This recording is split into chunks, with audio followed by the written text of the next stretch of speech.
Bonjour, je m'appelle Jamie Lorena Charla-Yamiles et voici mon histoire. Elle n'a pas été parfaite, mais chaque partie a fait de moi ce que je suis aujourd'hui.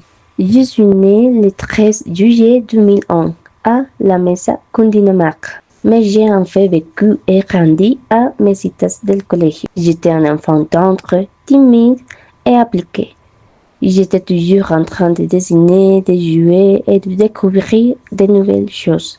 À cette époque, je vivais dans la campagne de mon grand-père paternel, en compagnie d'une tante et de ma mère. Plus tard, nous avons déménagé en ville, où nous étions 4, mes parents, ma petite sœur et moi. Tout n'a pas été facile. Changer constamment de lieu de résidence et ne pas savoir mon père très présent en raison de son travail de policier ont été des défis importants.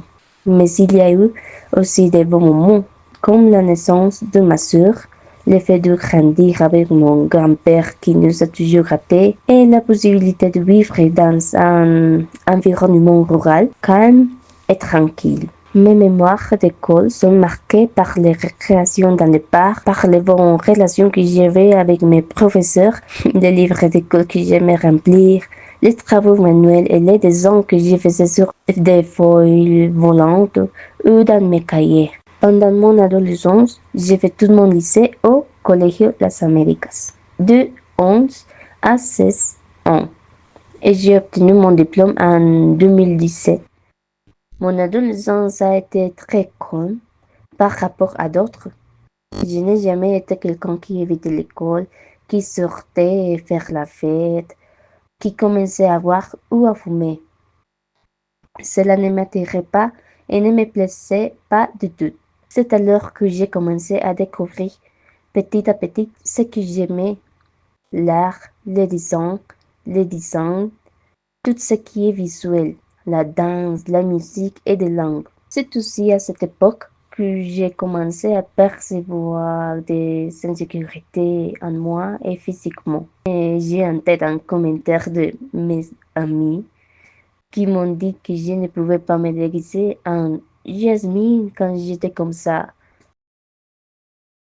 Je me souviens également d'avoir échoué en éthique en 6e année parce que la note n'était attribuée qu'en fonction de la participation et j'étais très paniquée à l'idée de m'exprimer. D'autre part, le fait d'être différente de ma génération était un fardeau à l'époque, en raison des expectatives de l'image que les gens avaient de moi, y compris moi-même. C'est là que j'ai commencé à me poser des questions telles que qui suis-je, qu'est-ce que j'aime et pourquoi. À cette époque, j'ai également commencé une vie sportive avec le taekwondo. Cela m'a aidé à mener une vie plus active, à apprendre beaucoup de valeurs pour ma vie et à m'imprégner davantage de la culture sud-coréenne que j'avais déjà appris à connaître avec mes amis à l'école par le biais du K-pop. En 2020, j'ai commencé l'université juste au moment où la pandémie du coronavirus a commencé. Pour être honnête, c'était horrible. Et chaque jour, j'étais fatiguée, mes habitudes de sommeil, d'alimentation et de travail étant très désorganisées.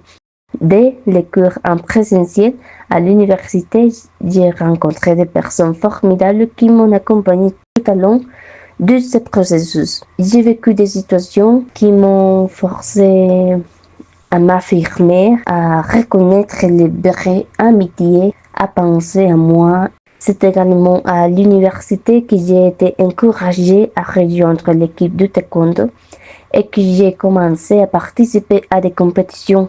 J'ai connu des nombreux hauts et bas qui m'ont appris à connaître mon perfectionnisme, ma frustration, ma discipline.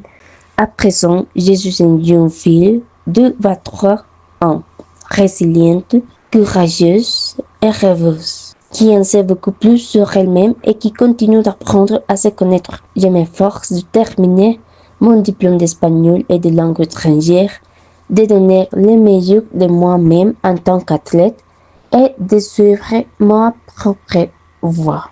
Aujourd'hui, ce que je suis le plus, c'est d'être heureuse avec ce que j'ai, tout en travaillant pour obtenir tout ce que j'ai voulu.